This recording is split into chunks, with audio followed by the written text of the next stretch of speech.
¿Podrías reconocer a una agente federal si la vieras esposada en silencio en el banquillo de los acusados? Hoy conocerás la historia de Lucía Martínez, una mujer latina que se infiltró como acusada en un tribunal racista y desentrañó con silencio y coraje el corazón podrido de la justicia estadounidense. Pero lo que hizo aquel día va mucho más allá de una denuncia oficial. Pero antes de comenzar, deja tu like, suscríbete al canal y activa la campanita para más historias emocionantes como esta. En la primavera de 2023, El Paso despertaba bajo el sol abrasador que calentaba el asfalto antes de las 8 de la mañana. Lucía Martínez, sin embargo, ya no era la mujer que solía visitar esa ciudad como supervisora federal.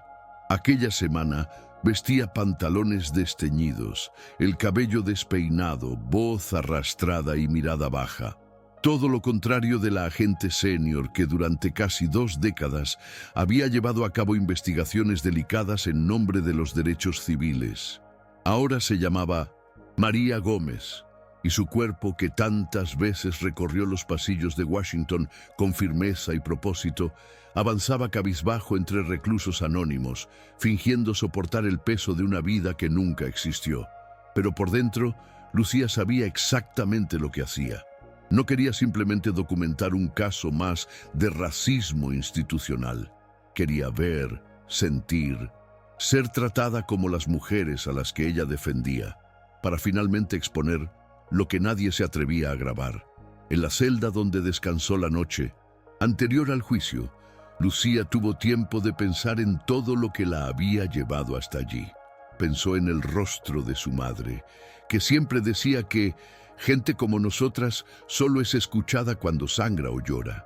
Pensó en las cartas anónimas que recibía el departamento, en las denuncias ignoradas, en las audiencias que parecían obras de teatro con final ya escrito.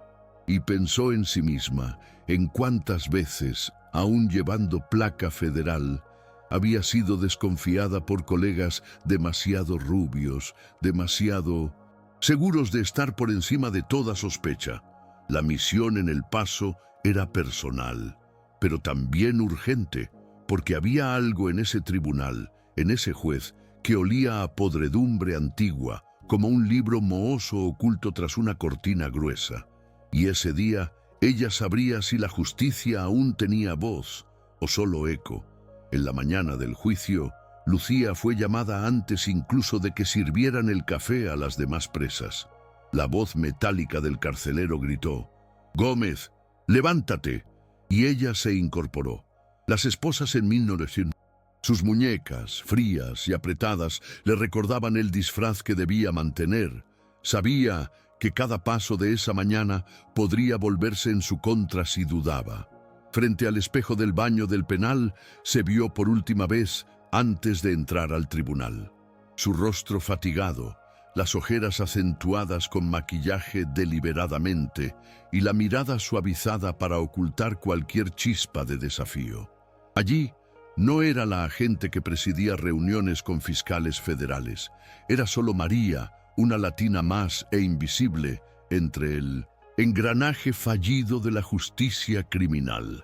El traslado al tribunal fue en un coche policial sucio, escoltada por Rodríguez y Taylor, los 2 oficiales que luego serían piezas clave en la denuncia. Durante el trayecto se rieron alto de algo que Lucía no entendía, pero pronto comprendió que la broma era ella. Al descender del vehículo, el sol ya ardía sobre el estacionamiento de asfalto agrietado. Un policía joven la empujó con más fuerza de la necesaria. Lucía fingió perder el equilibrio, pero no reaccionó. Sabía que las microcámaras en sus pendientes y en el cuello de su camiseta lo grababan todo. En el pasillo del tribunal, cruzó con otras personas esposadas.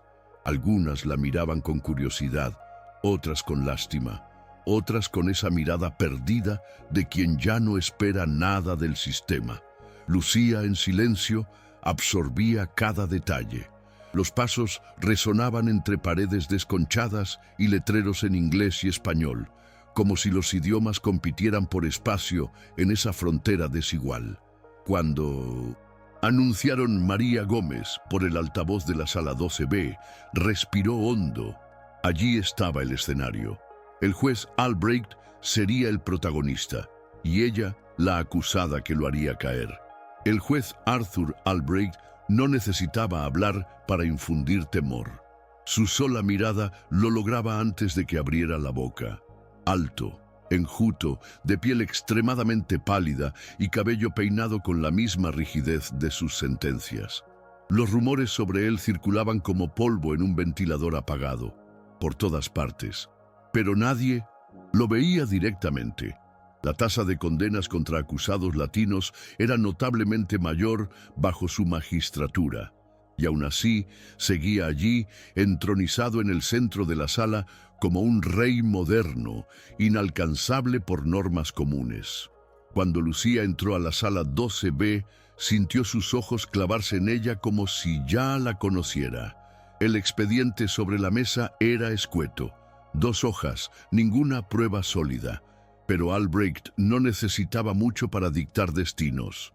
La miró durante unos segundos con una media sonrisa de quien ya lo ha decidido todo. Y luego habló con voz baja pero venenosa. Otra sin rumbo. A ver si hoy aprendes tu lección.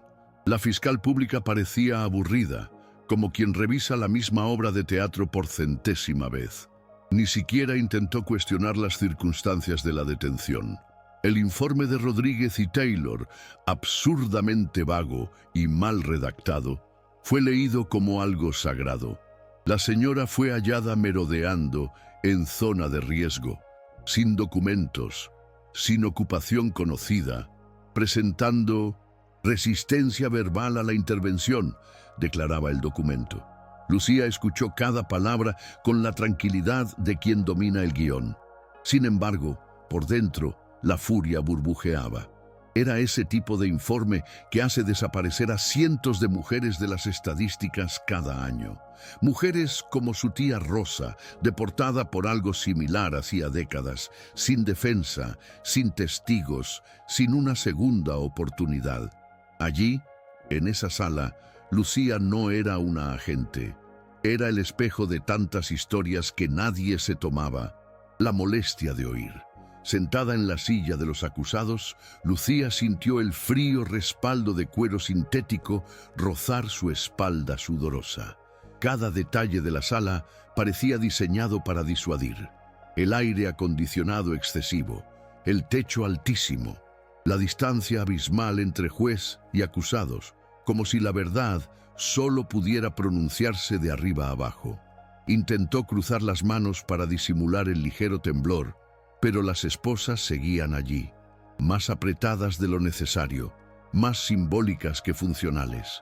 El juez leyó las acusaciones con voz neutra, como si repasara un menú de condenas diarias, y sin mirarla preguntó: ¿entiende usted los cargos?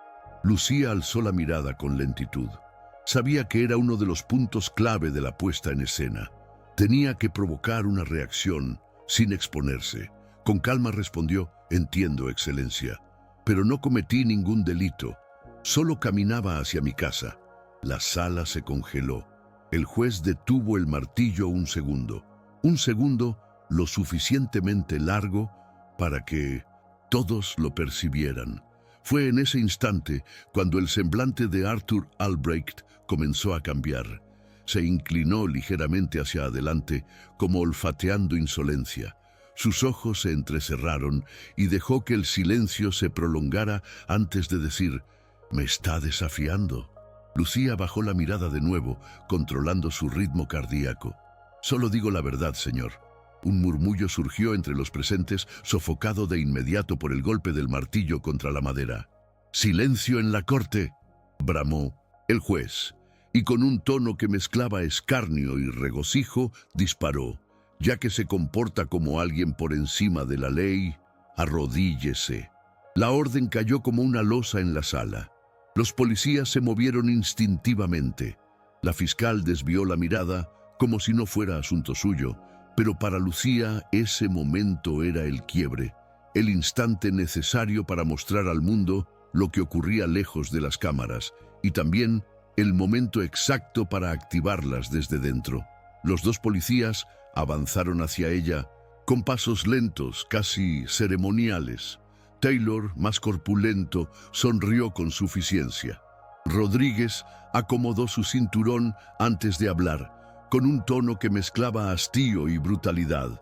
«Oíste al juez, mocosa, al suelo». Lucía los miró con la expresión de quien lleva siglos de historia en segundos. Sintió el sudor resbalar por la nuca, escuchó su respiración tomar cuerpo, pero mantuvo los pies firmes. Por dentro, una llama crecía con cada paso que daban.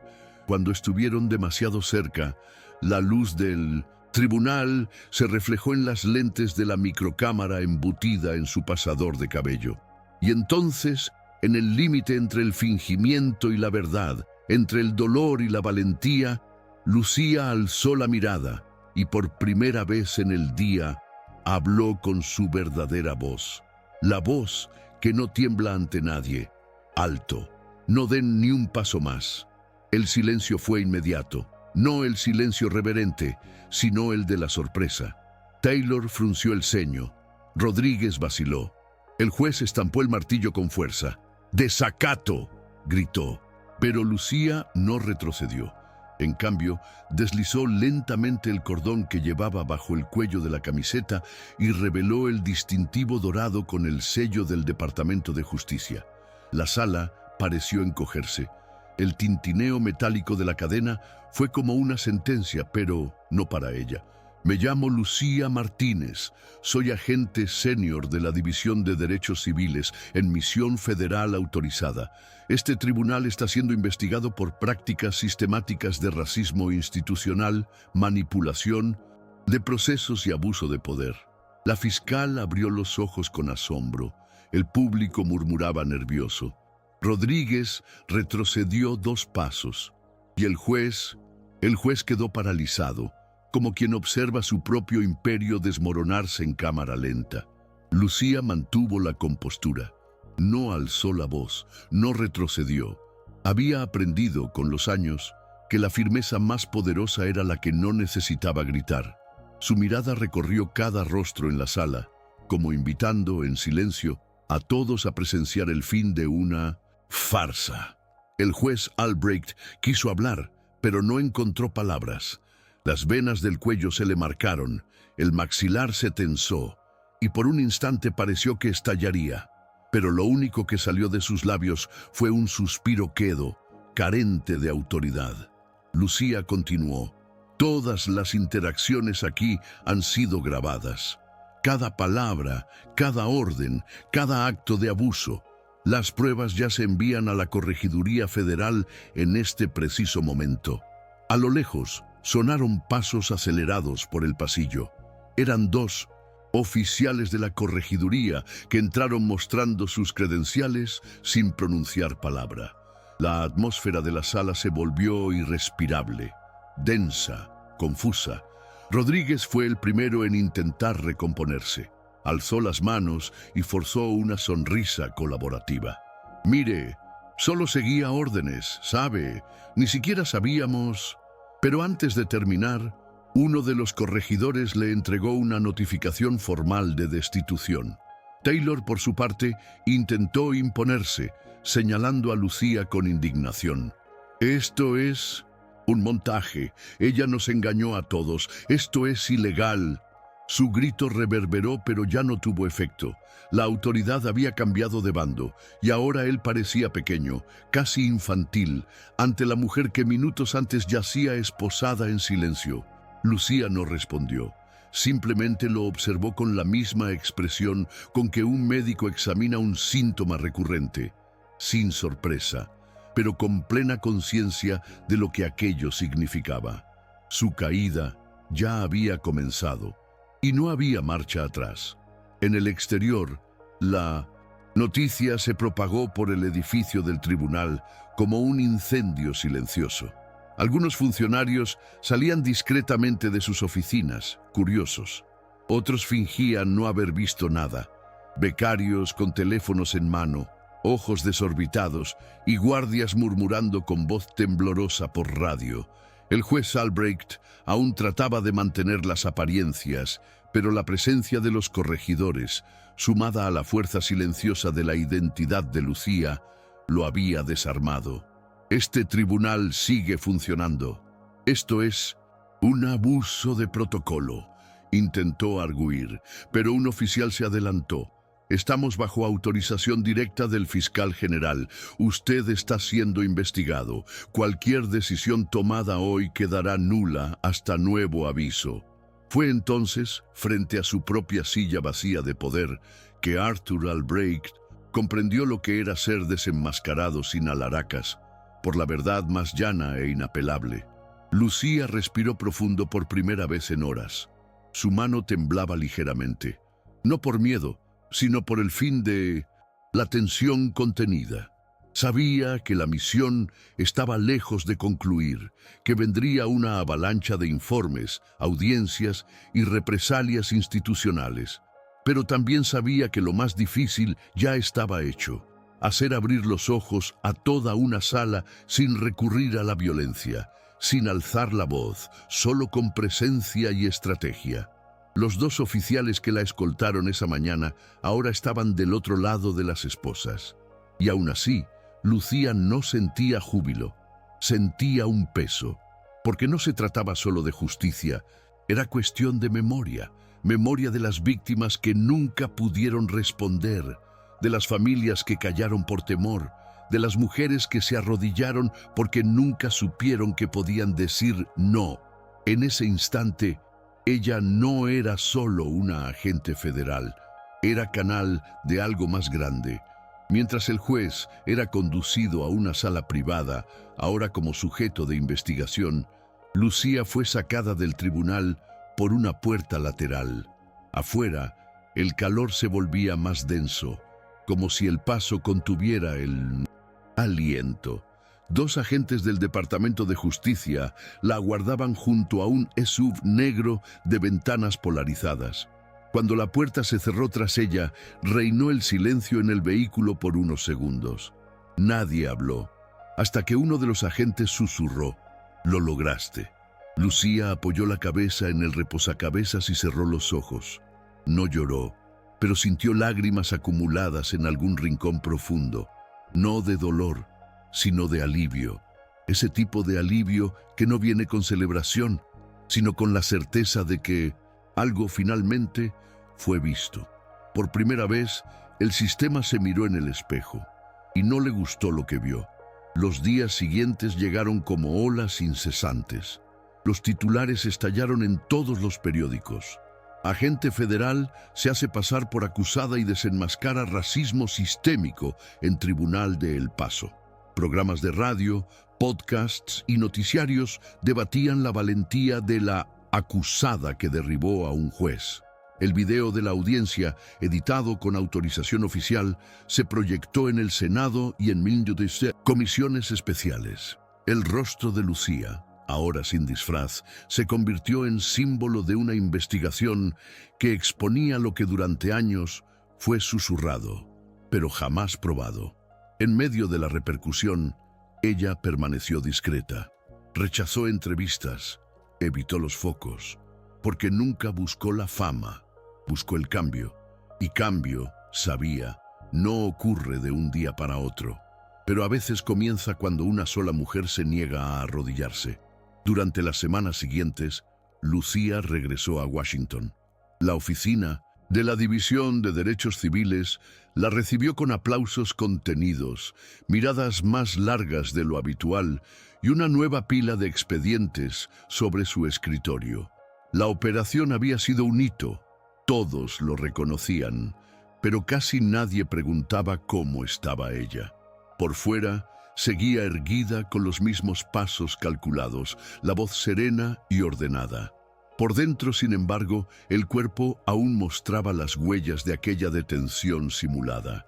El recuerdo del colchón delgado, las muñecas esposadas, las burlas, de mal gusto dichas en voz baja, como si fueran norma. Sabía que el mayor riesgo en una misión así no era físico, era cuánto de ti debes ocultar para que el disfraz funcione y cuánto de eso puede tardar en volver, aún después de la misión. En casa, las noches se volvieron interminables.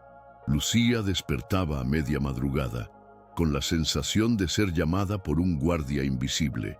A veces, soñaba con el martillo del juez golpeando sin cesar, a veces con la voz de su madre. «No bajes la cabeza, mija, ni por ellos».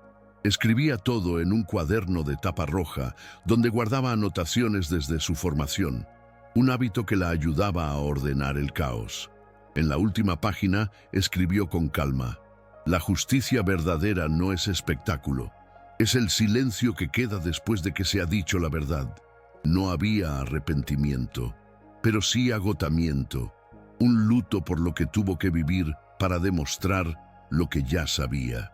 Aún así, entre anotación y anotación, había un hilo de paz, porque ahora había prueba, y más que eso, precedente. Meses después, Lucía fue invitada a testificar públicamente ante el Congreso, no como agente, sino como testigo de un sistema que durante años fingió que todo iba bien. Se sentó frente a senadores y representantes, algunos claramente incómodos, otros atentos como si escucharan por primera vez que el racismo no es un episodio aislado, sino un método invisible. Cuando le preguntaron cómo tuvo el coraje de enfrentar ese ambiente, Lucía respondió con sencillez: «Porque sabía que no era solo por mí, era la voz de miles que nunca pudieron hablar». Hubo silencio, y en ese silencio sintió que algo había cambiado. No era solo un discurso, era un espejo puesto ante la propia justicia. Por primera vez, la escucha parecía genuina. A raíz de ese caso, el Departamento de Justicia inició una revisión urgente de más de 180 procesos juzgados por Albrecht y su equipo. Diversas condenas fueron anuladas, otras revisadas. Se creó una fuerza especial permanente para investigar patrones racistas en tribunales locales, con énfasis en las zonas fronterizas. Y en El Paso, donde todo comenzó, lanzaron un nuevo programa de formación para jueces y fiscales, llevando el nombre de Lucía en los documentos internos, pese a su rechazo. Ella no quería homenajes, pero sabía el valor de convertir el dolor en ejemplo. En silencio, observaba cómo crecía el movimiento, a veces con escepticismo, otras con esperanza. Sabía que las instituciones son lentas, que el sistema se resiste, pero también sabía que una grieta abierta en el lugar correcto puede, con el tiempo, derribar un muro completo. Algunas personas empezaron a reconocer a Lucía en la calle, no con júbilo, como si fuera una celebridad, sino con un respeto silencioso y contenido.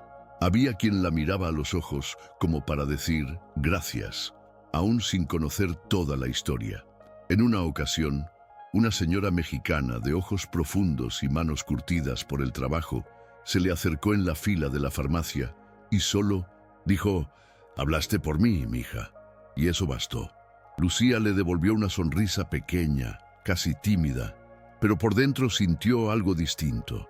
Era como si por fin comprendiera el alcance de su elección. Porque, más que exponer a los culpables, su misión había dado voz a quienes solo sabían susurrar. Y los susurros, cuando encuentran eco, pueden convertirse en olas. En la soledad de los días comunes, Lucía reaprendió a habitar su nombre. Empezó a caminar sin bajar la mirada, no por orgullo, sino por alivio. Por primera vez en mucho, podía andar como ella misma. Visitaba la biblioteca pública del barrio, tomaba café en silencio los sábados por la mañana, veía noticieros con escepticismo sereno, como quien sabe más de lo que muestran. A veces revisaba las grabaciones de la audiencia, no para vanagloriarse, sino para recordar de dónde partió. Cada gesto contenido, cada palabra estratégica, cada segundo de silencio formaba parte de un cuadro mayor. Y aunque el mundo no viera todo, ella lo sabía. Sabía que era necesario despojarse de la propia identidad para salvar a muchas otras. Sabía que había llegado al fondo del sistema y había regresado. Con cicatrices, sí, pero también con memoria.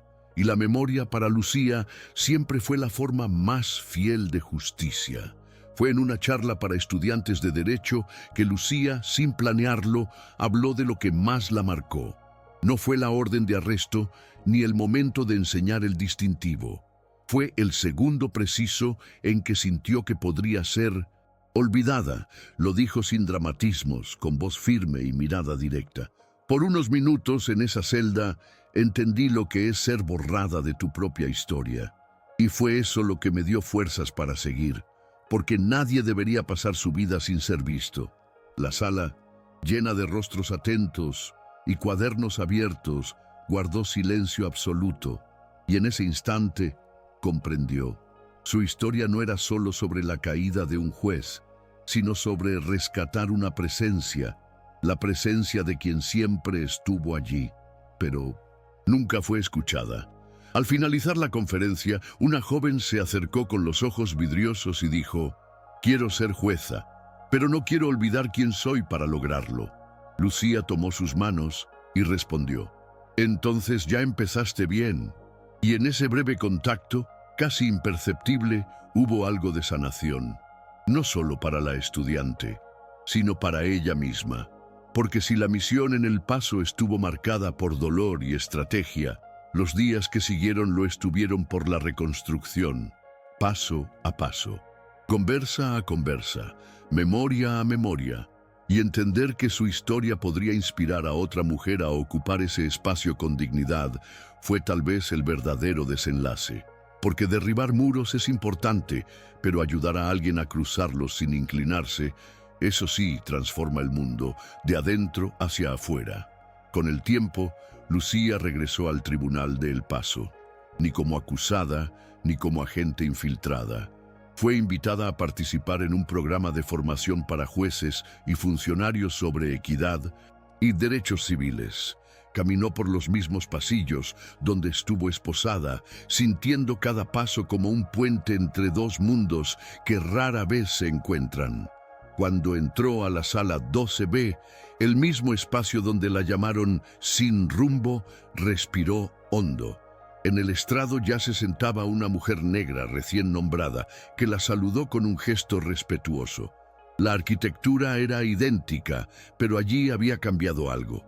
Había más miradas atentas, más escucha. Y en aquel recinto, donde antes reinaba la frialdad, Lucía sintió por primera vez un calor humano. Al final del evento, dejó una carta sobre la mesa del nuevo juez como símbolo. En ella escribió pocas palabras: «No olvides quién está al otro lado de la mesa. El poder comienza donde termina la empatía». No la firmó. No hizo falta. El mensaje bastó. Salió del tribunal sin prisa, con los hombros más ligeros y los pies firmes. Afuera, el cielo estaba nublado, pero sin promesa de lluvia. Era el tipo de cielo que anuncia nuevos comienzos. No, tempestades. Y fue en ese clima que subió al coche y siguió su camino. Sabía que aún enfrentaría resistencias, que el sistema continuaría protegiéndose. Pero también sabía que, una vez expuesto a la luz, la verdad encuentra maneras de germinar en los lugares más improbables. Lucía Martínez nunca quiso ser heroína. Su labor no era salvar el mundo, sino abrir senderos para que pudiera cuestionarse. Sabía que muchos seguirían siendo invisibles, incluso después del escándalo. Pero también sabía que su presencia había abierto una grieta en el silencio, y las grietas, con el tiempo, se vuelven pasadizos. No erigió estatuas ni escribió libros. Prefirió seguir caminando, mirando a los ojos, escuchando a quienes aún no habían sido escuchados. Porque para ella, la justicia nunca fue un trofeo. Siempre fue un verbo que se conjuga en voz baja, pero con el alma entera. Y así, el día en que el sistema creyó tenerla de rodillas, Lucía se levantó, y con ella se levantaron todas las historias que durante tanto tiempo fueron obligadas a callar.